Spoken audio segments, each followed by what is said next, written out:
একজন ব্যক্তি যদি চায় যে সে প্রকৃত মানুষ হবে এবং তার ভিতরে মনুষ্যত্ববোধ জাগ্রত হবে, তাহলে তাকে অবশ্যই বই পড়তে হবে। আর এজন্য শেরপুর সাহিত্য ও সংস্কৃতি যে এক পরিষদ যে একটা উদ্যোগ নিয়েছে, প্রতি শুক্রবার এবং শনিবার এখানে আসলে যে কেউ বই পড়তে পারবে এবং চাইলে তারা বাসায় নিয়ে যেতে পারবে। এটা খুব একটা প্রশংসনীয় উদ্যোগ।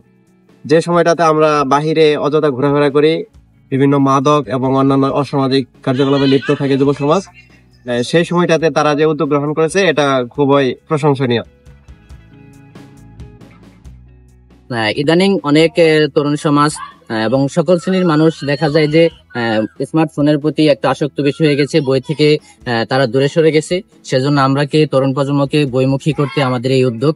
আমরা চাই যে শেরপুরের সকল শ্রেণীর মানুষ বইয়ের সাথে পুরোপুরি ভাবে সম্পৃক্ত হোক, একটা সুশীল সমাজ গড়ে উঠুক।